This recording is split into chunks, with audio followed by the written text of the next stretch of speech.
bom? Então vamos começar, né? Dando continuidade, hoje nós vamos para a segunda aula. E a segunda aula de hoje é sobre revelação e inspiração.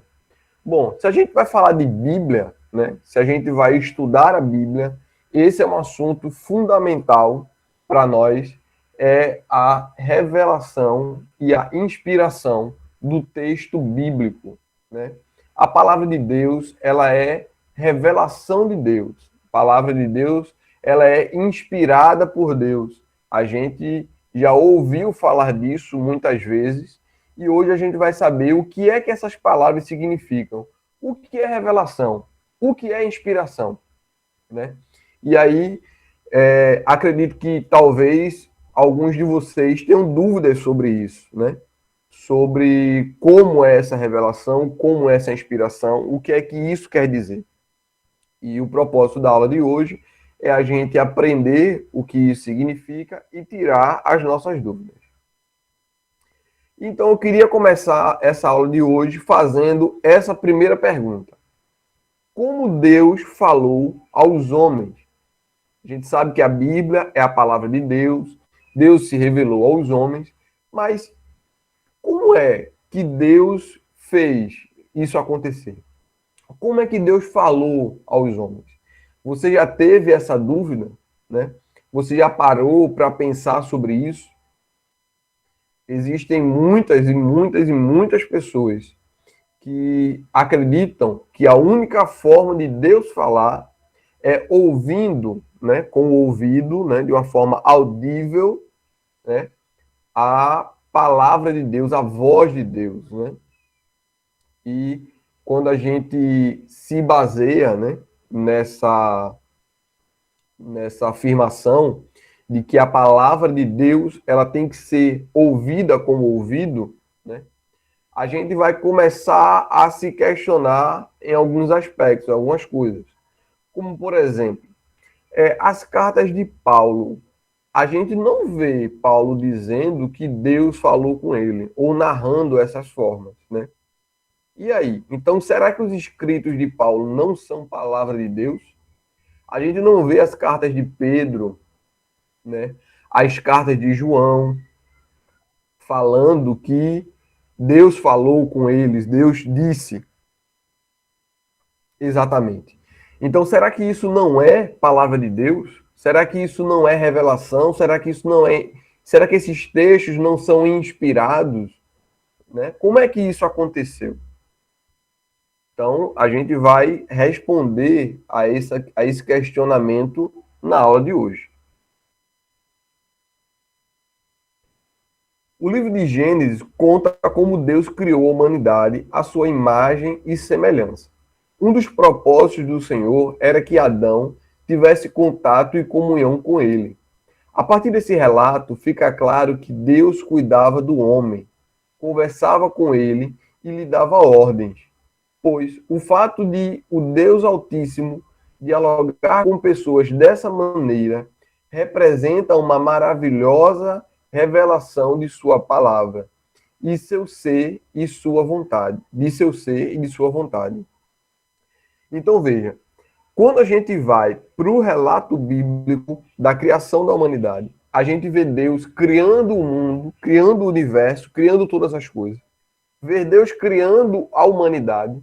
E quando Deus cria a humanidade, Deus já começa a se relacionar. Ou seja, Deus ele já se revela ao homem. Então veja, a intenção de Deus, quando cria a humanidade, quando cria o homem, é de se relacionar com ele. Então Deus, ele se revela ao homem, né? Ele se mostra, ele se faz conhecido. Então, quando a gente vai, né, para estudar, né, a etimologia, ou seja, a origem da palavra, o seu significado, então a gente vai ver que revelação é trazer, ou seja, descobrir o que estava encoberto. Então, existe algo que estava escondido. E esse algo foi descoberto, ele foi revelado. Então, o homem foi criado, ele não tem consciência, ele não tem conhecimento sobre quem o criou, mas Deus vai e se revela ao homem, porque ele tem a intenção de se relacionar com ele. Deus tem duas formas, né, de se revelar. Ele tem a revelação especial e a revelação geral, ou como também é conhecido, falado, né, por alguns teólogos, como revelação natural. Vamos lá. Deus, ele se revelou. Como a gente falou antes, né, como eu falei na aula passada, o que é que a teologia estuda? Ela não estuda Deus, porque ela não tem poder sobre ele. Eu não posso pegar Deus e fazer dele o meu objeto de estudo e estudar ele minuciosamente, porque para isso eu precisaria ter poder sobre ele.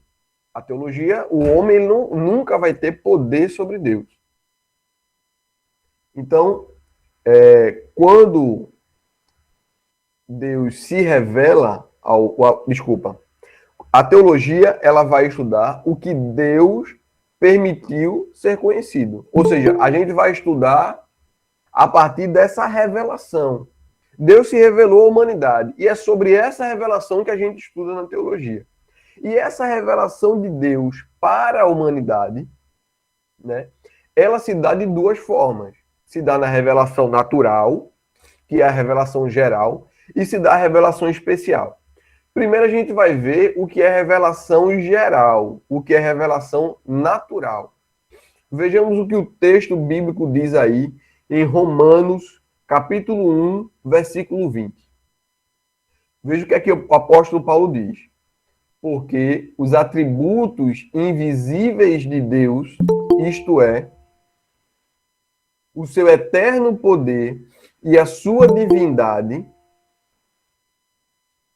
claramente se reconhecem desde a criação do mundo, sendo percebidos por meio das coisas que Deus fez. Por isso, os seres humanos são indesculpáveis. Então, veja só. Deixa eu aceitar aqui o pessoal que está entrando. Pronto. Então, vejam só. O que é a revelação geral? O que é a revelação natural? Veja o que, é que o apóstolo Paulo está dizendo. Ele está dizendo que os atributos de Deus, o seu poder, a sua divindade, está tudo está possível de conhecer de acordo com a criação. Quando o homem ele olha para a criação do mundo, quando o homem olha para o universo, quando o homem olha para todas as criaturas, para a vida, ele naturalmente pode perceber que existe um Deus que criou todas as coisas. Então, através da criação, Deus, ele se revela de uma forma natural, de uma forma geral. O que é que esse geral significa? Significa que toda a humanidade, todos os homens, desde Adão até hoje, todos podem conhecer, em partes, né, Deus, de acordo com a natureza, de acordo com a criação de Deus. Quando o homem ele vai olhar a complexidade que existe dentro de uma célula, aquilo ele já fica de imediato para ele que não pode ser criação do acaso, né? Existe, né, uma inteligência muito superior do que a dos homens para que tudo aquilo ali funcione da forma perfeita. Esse amontoado de células, né, que somos nós, é muito complexo como é que a nossa mente funciona, o nosso cérebro, o nosso organismo, né? Como é que nós nos comportamos, como é que nós temos vida. Qual é a fonte, né, da vida, né? A vida é algo que é indescritível. Como é que a gente vai descrever a vida? A gente não tem como descrever. A gente não tem como pegar a vida. A gente não tem como palpar ela, a gente não tem como estudar e dizer, olha, a vida é isso aqui, a vida é composta disso, a gente não tem. A gente simplesmente sabe que alguém está vivo, algo, né? Alguém, um animal, uma planta, está vivo ou está morto. Mas a gente não consegue definir isso. Então, toda a criação, né? Ela é uma demonstração do poder, dos atributos de Deus, da sua divindade, né? Então, por isso que todos os seres humanos são indesculpáveis, embora que essa revelação seja parcial, ela não seja completa. O homem, olhando para o universo, olhando para a criação, ele não pode conhecer Yahvé, o Deus que falou com Abraão, o Deus de Abraão, de Isaac e de Jacó. Ele não tem como conhecer ele, mas ele tem como conhecer, em partes, o seu poder, a sua divindade. Mas mesmo assim, o homem, devido à sua cegueira espiritual, devido ao seu pecado, ele não faz, ele não o reconhece. Então, essa é a primeira revelação. Deus se revelou. Como? Na natureza, no universo, na sua criação. Essa é a revelação geral, essa é a revelação natural. E existe a revelação especial. Qual é a revelação especial? Vejamos o que o texto de Hebreus, capítulo 1, versículo 1 e 2 diz. Antigamente, Deus falou muitas vezes e de muitas maneiras aos pais, pelos profetas, mas, nesses últimos dias, nos falou pelo Filho, a quem constituiu herdeiro de todas as coisas e pelo qual também fez o universo. Veja, o que é a revelação especial? É quando Deus ele escolhe alguém e ele se revela, né, como pessoa, quando ele se revela como ser espiritual, quando agora ele tem um relacionamento com os homens. Um exemplo perfeito que a gente pode encontrar do momento em que Deus se revela é quando Deus se revela a Moisés, né? Quando a gente vai ver lá no livro de Êxodo, quando Moisés vai encontrar, né, com Deus através daquela sarça ardente. Então ali é um momento de uma revelação especial.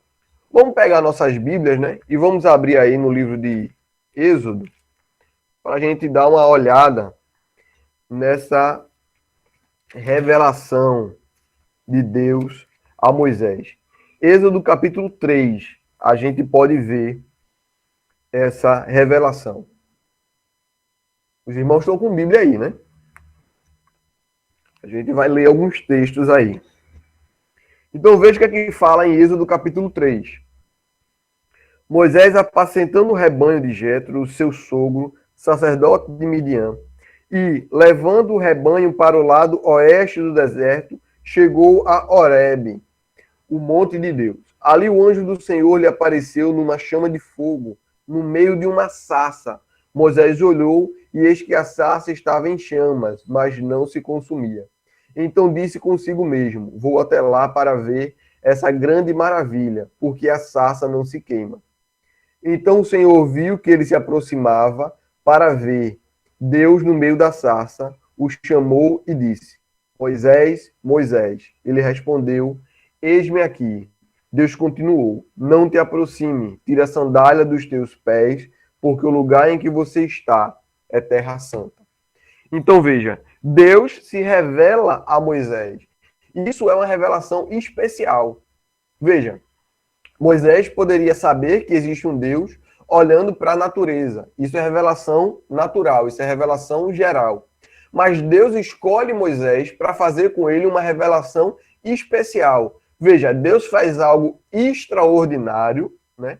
Ele faz algo miraculoso, que é uma planta, uma vegetação local, que é uma sarça, ela está em chamas, mas ela não se queima. Quando Moisés vai até lá, né, Moisés pode ouvir a voz de Deus. Então Deus fala com Moisés de uma forma audível, né? E ele chama o nome de Moisés, Moisés, Moisés. E ele se revela, quando Moisés pergunta a ele quem é, ele diz: eu sou o que sou. Então, essa é a revelação especial. Então, Deus tem duas formas de se revelar: a revelação geral e a revelação especial. Vocês entenderam isso aí? Então, vamos lá. Além da revelação, nós sabemos que a palavra de Deus, ela é inspirada por ele. E o que é essa inspiração? Deus falou aos homens através de uma revelação oral especial. Mesmo através da escrita, o Senhor falou e inspirou homens, como Noé, que no seu tempo pregava o castigo vindouro. O profeta é alguém que recebeu uma mensagem de Deus e agora tem a missão de transmiti-la. Então veja, o que é a inspiração? Deus se revelou, Deus falou com o homem. E o homem, ao receber essa revelação, ele está agora inspirado a passar, a transmitir essa mensagem. Então, a inspiração, né, de Deus falar com o homem, nem sempre, veja só, Deus, quando fala com os homens, nem sempre foi de forma audível. Ou seja, nem sempre o homem ouviu a voz de Deus. Muitas vezes, a revelação de Deus, a revelação especial, foi através de uma inspiração. Veja, irmãos, revelação e inspiração não são diferentes, tá certo? Revelação é a forma como Deus fala com os homens, né? Tem a revelação geral e tem a revelação especial. Dentro dessa revelação, há a inspiração, que é quando Deus move o homem, move esse profeta, para que ele transmita a sua mensagem. Então, essa ação de transmitir, de levar a mensagem de Deus, ela é através da inspiração, né? Então, Deus é quem moveu o profeta a levar essa palavra. Ou seja, mesmo Deus falando com Noé, como está dizendo aqui, Deus se revelando a ele, Deus também o inspirou. E ele, inspirado por Deus, ele transmite essa revelação, essa mensagem de Deus. Moisés foi o primeiro profeta a prescrever as palavras, a preservar as palavras de Deus na forma escrita. O Senhor lhe falou face a face, e como vemos em número 12:8. Além disso, ordenou-lhe que escrevesse seus mandamentos. Êxodo 24, 4-8.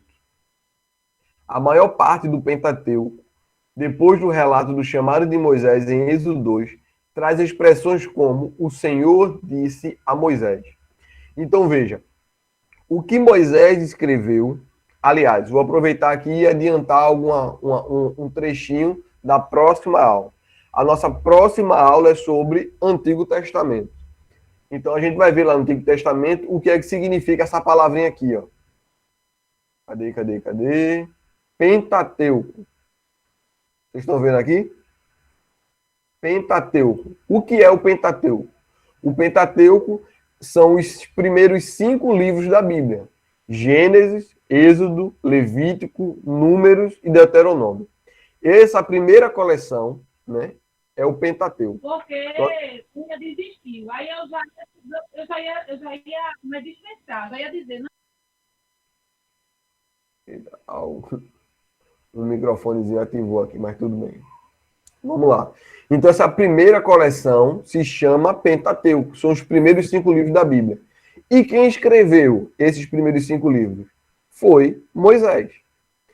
Mas, Emanuel, em Gênesis, Moisés não existe. Moisés vai existir em Êxodo. De Êxodo para frente, tudo bem. Aí como é que Moisés vai escrever em Gênesis, se não é do tempo dele? A forma de Deus falar para os homens, antes da forma escrita, né? Então Deus falou aos homens, em todo o tempo Deus falou de forma oral. Essa revelação ela é oral. Deus fala, né? A sua voz. Audível ou não, né? De acordo com a sua inspiração. Mas esse falar de Deus, ele é preservado pela humanidade na forma oral, ou seja, aquele fato ele era contado de geração após geração, até que chegou nos tempos de Moisés, e Moisés escreveu por inspiração de Deus. Então, Moisés, inspirado por Deus, né, ele vai escrever todo o relato de Gênesis de acordo com as histórias que foram contadas de geração após geração. Então, Moisés é quem escreve os 5 primeiros livros, né? E Moisés, ele começa a escrever, né, primeiramente lá na frente, né, de acordo com os mandamentos, né? Então Deus dá as tábuas da aliança a Moisés, lá no livro de Êxodo. Moisés recebe, o pessoal lá embaixo estava fazendo besteira, Moisés fica com raiva e quebra as pedras, né, que tinham sido escritas pelo próprio Deus, mas agora Deus vai dar de novo os 10 mandamentos a ele, mas agora quem vai escrever, né, é Moisés. E a partir dali, Deus diversas vezes se revela a Moisés, fala com ele e diz: o Senhor disse a Moisés. E Moisés escreve, né, essas palavras de Deus.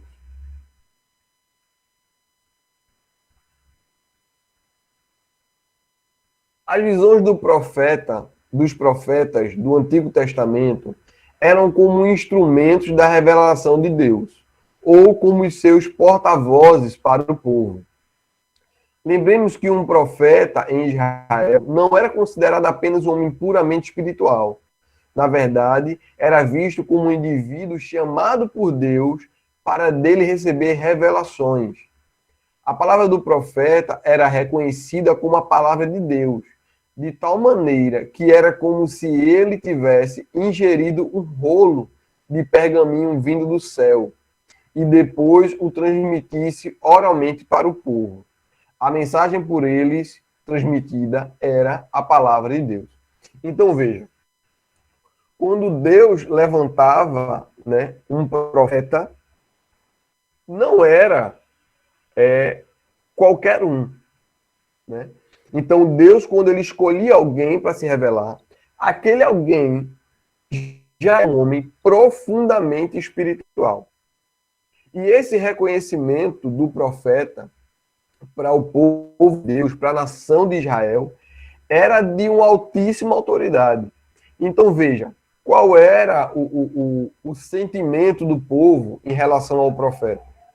O sentimento do povo era como se a palavra do profeta, o que ele está falando ali em nome de Deus, era como se ele tivesse recebido um livro, né? Ou seja, um rolo, como era naquele tempo, vindo diretamente do céu e tivesse engolido.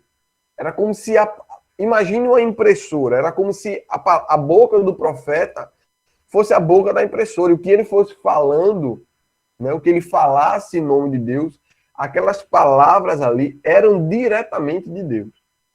Então, essa era a autoridade do profeta. Existe um fato que é importante a gente saber e se lembrar, que é o seguinte: quando um profeta ele recebia uma profecia, por exemplo, os profetas que receberam profecias sobre a destruição de Israel e de Judá, a gente vai ver isso lá na frente. Essas profecias, elas de imediato elas não eram consideradas, não. A profecia ela só era considerada profecia depois que ela se cumprisse. Então veja, não era qualquer um que saía falando o que ia acontecer que era chamado de profeta e que aquilo ali ia ser levado em consideração. Por exemplo, a gente vê que Jeremias ele é perseguido. Por quê? Porque ele fala que a destruição vai vir, tanto é que depois ele vai escrever Lamentações de Jeremias, e ele vai ser muito atacado, ele vai ser perseguido, ele vai apanhar, porque as pessoas não querem receber aquela palavra porque é uma palavra de castigo, é uma palavra de destruição. Ninguém quer dar crédito a ele. Quando é que dá crédito a ele? Depois que se cumpre. Então, depois que o castigo vem, depois que o povo sofre, agora é que o povo vai dar crédito ao que o profeta falou. Então, o profeta ele tem o seu peso, ele tem a sua autoridade, e as visões que os profetas tiveram, as palavras que eles disseram, eram consideradas, são consideradas também por nós, como palavra de Deus. Aí eu queria que os irmãos abrissem a sua Bíblia no livro do profeta Ageu.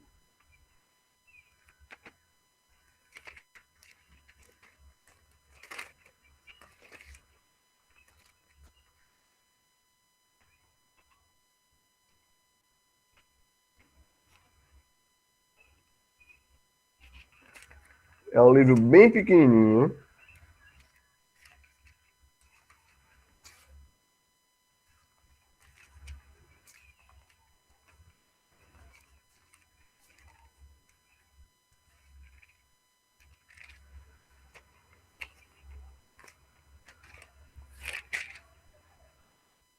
E veja o que é que vai dizer aí no capítulo 1. No segundo ano do reinado de Dario, no sexto mês, no primeiro dia do mês, por meio do profeta Ageu, a palavra do Senhor veio a Zorobabel, filho de Salatiel, governador de Judá, e a Josué, filho de Josadaque, o sumo sacerdote, dizendo: Assim diz o Senhor dos Exércitos. Nesse relato aqui, os irmãos veem Deus, né, se revelando a Ageu, falando com ele, dizendo a ele escreva. Não. Mas o que é que diz aqui? Que a palavra de Deus veio ao profeta dizendo. Então ele foi inspirado, né? Essa inspiração, essa revelação de Deus, ele não ouviu com o seu ouvido aqui, ó, que você está escutando a minha voz. Mas ele recebeu, através do Espírito, essa palavra. E essa palavra que ele recebeu, pela inspiração de Deus, ele transmitiu ao povo. E quando é que isso aqui foi considerado? Depois que isso aqui aconteceu. Então veja que nem sempre a revelação de Deus, né, é escutada com o ouvido, né? A inspiração de Deus moveu esses homens a falar e a escrever de acordo com a sua vontade. Às vezes algumas pessoas vão perguntar, aí a gente vai isso daqui a pouco, né? Como é que que garante, né, essa inspiração? Como eu falei, a profecia ela era considerada após o seu cumprimento, ok? Então vamos lá. Os irmãos vão anotando aí num papel as suas dúvidas e no final reserva um tempo para a gente poder tirar essas dúvidas, tá bom? Infabilidade e inerrância. Isso aqui é algo primordial para a gente saber, tá certo? Infabilidade e inerrância. O que é essas palavras, Emanuel? Esses nomes difíceis que eu nunca ouvi. Então, infabilidade e inerrância são duas características atribuídas pelos teólogos para a palavra de Deus. Historicamente, a Bíblia tem sido considerada um texto inspirado, o que quer dizer, em outras palavras, que ela é tida como a autêntica palavra de Deus. Tradicionalmente, também tem sido considerada infalível. Isso é o mesmo que dizer que nas Escrituras não há erros. Então vejam só. Deixa eu ver aqui.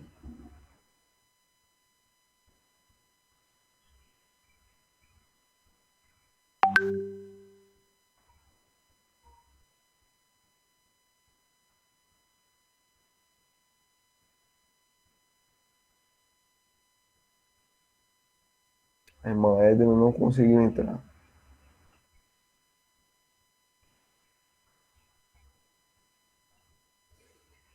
Então vejam só.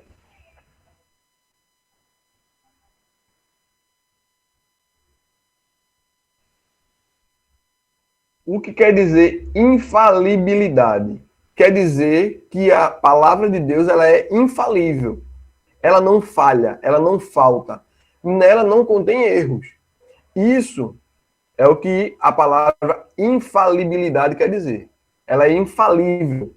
Não há erros. Porque, vejam só, Deus, criador de todas as coisas, criador da humanidade, todo-poderoso, onisciente, onipotente, onipresente, decide se revelar à humanidade. Ele revela essa palavra. Essa palavra ela é inscrita. Hoje nós temos o texto bíblico. Será que esse Deus tão poderoso, ele poderia permitir que houvesse erros na sua palavra? De forma alguma.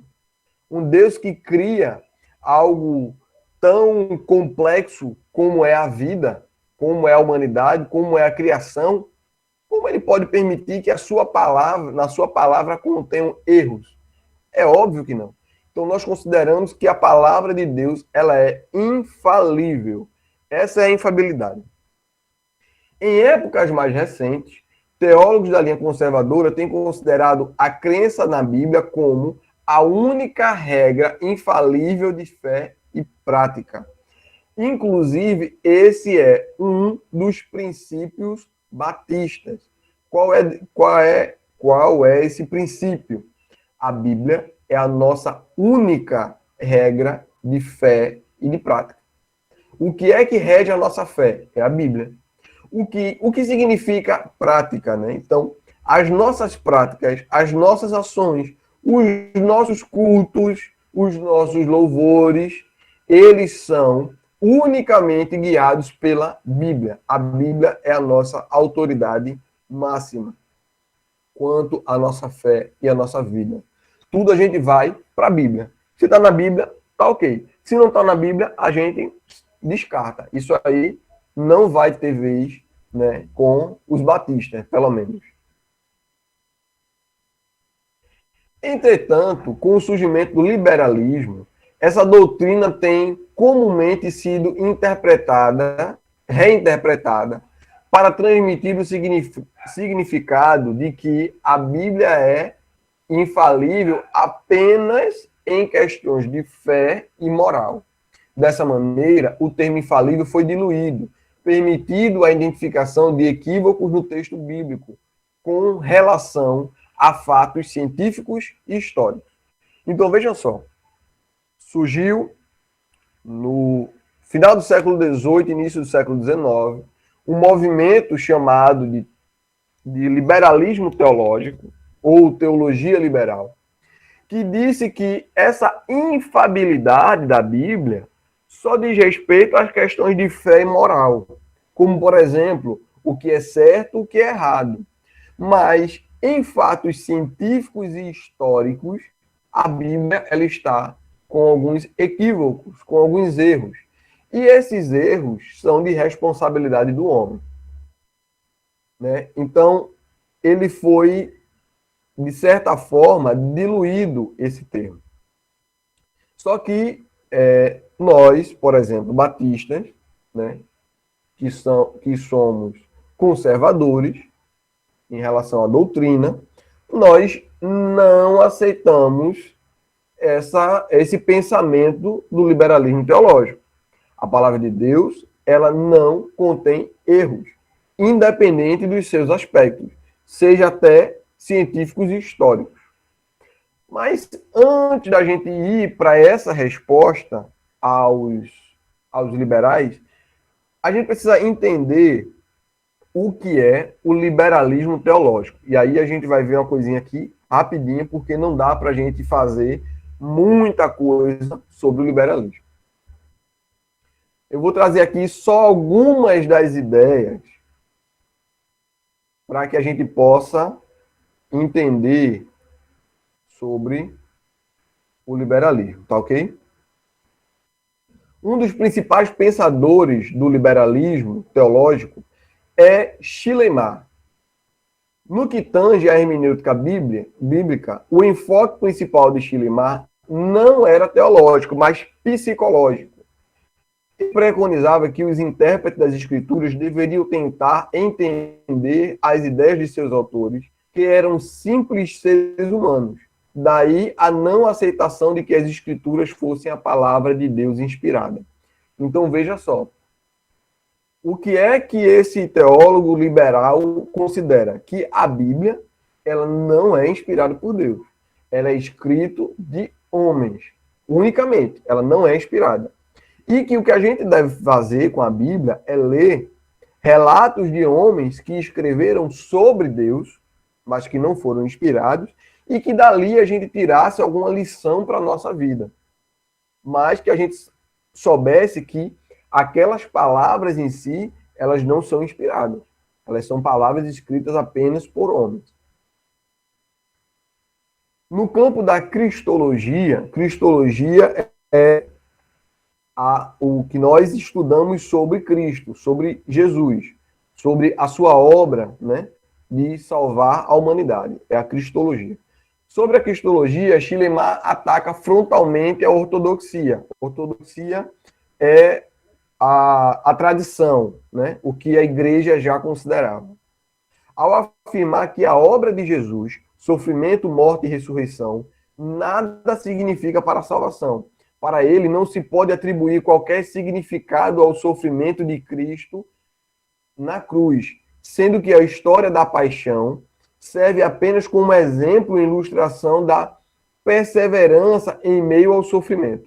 Veja só, o que é que ele está dizendo? Ele está dizendo que a crucificação de Jesus não tem nada a ver com a salvação. É apenas uma história para que a gente aprenda com a perseverar em meio às nossas dificuldades, em meio ao sofrimento. Só que quando a gente vai olhar para a Bíblia, a gente vai ver que não tem essa conversa. A morte de Cristo era necessária. Se Jesus não morresse, nós não seríamos salvos, porque o salário do pecado é a morte. Porque Deus falou que se o homem pecasse, certamente ele morreria. A morte era a nossa dívida. E Cristo rasgou a nossa dívida pregando ela na cruz. Se Cristo não morreu pelos nossos pecados, nós não temos salvação. Como é que a gente vai conciliar isso com a Bíblia? Quanto à doutrina do pecado, ainda de modo romântico, Schleiermacher considera que o espírito é o que há de mais elevado no homem e não pode ser considerado algo mau. O pecado é simplesmente a carne em oposição ao espírito. Dessa forma, ele rejeitou o conceito de pecado como desobediência a Deus ou a sua lei a partir de Adão. O que ele está querendo dizer? Que o espírito do homem é o que ele tem de mais elevado, é o que ele tem de mais importante. E que se o que é pecado para ele é quando a carne ela vai contra a esse espírito do homem. Em outras palavras, se o homem está em paz com o seu espírito, se ele está em paz com o seu entendimento, se ele está feliz, está tudo bem. Mas quando a gente vai para a Bíblia, a gente aprende que o pecado é contra a vontade de Deus. Ou seja, quando o homem ele age contra a vontade de Deus, é pecado. Então veja que esse liberalismo teológico, ele não diz respeito unicamente à inspiração e à revelação sobre a palavra de Deus. Ele vai afligir sobre todos os aspectos do cristianismo. Como, por exemplo, eu falei, a ressurreição. Se a gente tira a ressurreição de Jesus, a morte e a ressurreição de Jesus, acabou o evangelho. Não existe evangelho, não existe cristianismo. Acabou. Porque se não tem ressurreição, não tem novo céu, não tem nova terra. Se não tem morte de Jesus, não tem salvação. Mas vamos voltar, né, para o assunto de inspiração. Para combater essa postura secularizada com relação às escrituras, teólogos conservadores consideraram necessário adotar o uso do objetivo inerrante para afirmar que a Bíblia não possui erros. Dizer que a palavra de Deus é infalível deveria ser suficiente. Entretanto, diante da situação mencionada acima, percebemos ser necessário dizer também que ela é inerrante, uma vez que se pretenda declarar que a Bíblia é a perfeita verdade em tudo o que afirma. Assim, a Bíblia é verbalmente inspirada, infalível e inerrante, no sentido de que seus manuscritos originais não contêm erros. Então, De acordo, para responder, né, a esse liberalismo teológico que surgiu, para querer colocar a inspiração da Bíblia, né, de uma forma questionável e dizer que a sua infabilidade só está relacionada a questões morais, ou seja, ao que é certo e o que é errado, né? Então, os teólogos conservadores vão dizer agora que a Bíblia, além de infalível, que já era para ser suficiente, ela é inerrante, ou seja, ela não contém erros. Ela não falha, as suas promessas se cumpriram e se cumprirão. E nela não há erros, não existe nenhum erro nos escritos, nos manuscritos originais.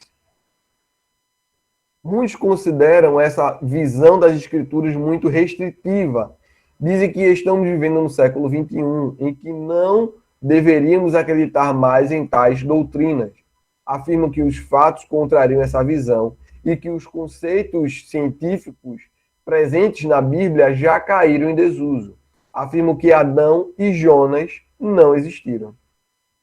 E aí, meus irmãos?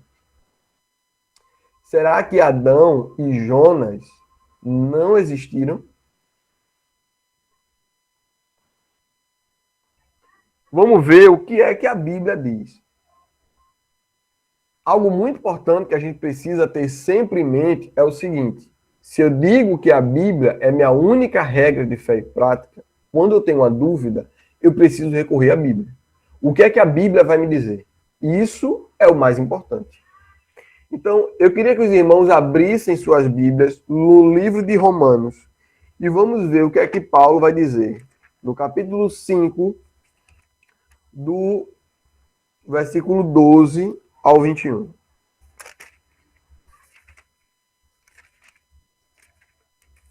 Deixa eu só explicar uma coisinha. Por que é que alguns negam a existência de Adão? Porque o nome Adão, em hebraico, Adam, também significa humanidade. E a gente tem dois relatos do texto bíblico da criação da humanidade, que é Gênesis 1 e Gênesis 2. Existe uma finalidade para esses escritos. Eu vou mostrar isso melhor na próxima aula, quando a gente entrar sobre o Antigo Testamento, tá certo? E talvez a gente veja isso melhor se depois a gente fizer esse mesmo modelo de curso sobre o Antigo Testamento. E aí a gente vê de uma forma mais detalhada. Mas, em resumo, por que se questiona a existência de Adão? Porque Adão também significa humanidade. Então, Deus não criou um homem, em si, a humanidade. E não apenas um homem pecou, e sim a humanidade inteira. Né? Então, esse viés teológico, ele vai negar a existência de Adão e dizer que toda a humanidade foi criada, né? E não um homem exclusivamente, naquele período, naquele momento, naquele dado ano ali. Mas o que é que Paulo vai dizer? Vamos ver aí.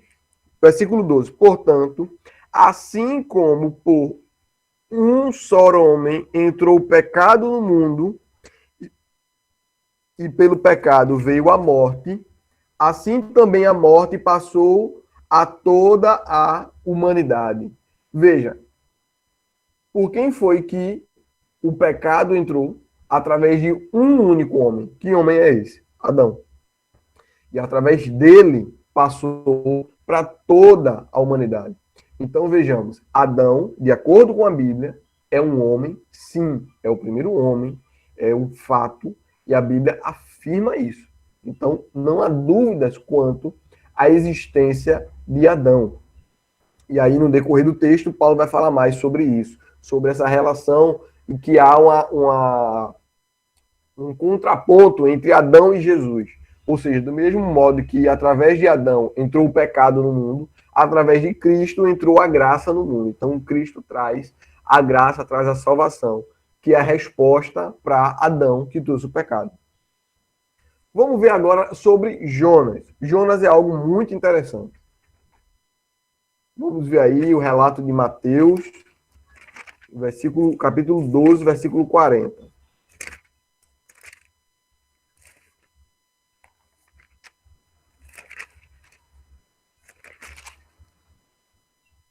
Cadê? 12, versículo 40. Esse trecho começa do 38 e vai até ao 42. O sinal de Jonas. Então, alguns estavam questionando Jesus. O que é que Jesus responde? Mas ele respondeu, versículo 39. Uma geração perversa e adúltera pede um sinal, mas nenhum sinal lhe será dado, senão o do profeta Jonas. Porque assim como Jonas esteve 3 dias e 3 noites no ventre do grande peixe, assim o Filho do Homem estará 3 dias e 3 noites no coração da terra. Veja que Jesus cita Jonas como um fato. Quem diz que Jonas não existiu, diz que quando Jesus cita Jonas, é uma parábola. Não, não é uma parábola. Porque ele está dizendo que assim como aconteceu com Jonas, vai acontecer com ele. Assim como Jonas realmente esteve 3 dias e 3 noites no ventre de um peixe, Jesus estará 3 dias e 3 noites no coração da terra. Ou seja, ele vai ser morto e sepultado. Quais os problemas sobre a afirmação de Jonas? Porque, de acordo com os estudos de escrita, né, que os estudiosos fizeram, as comparações de texto, é notado que o texto de Jonas ele tem características da sua escrita posteriores ao exílio babilônico.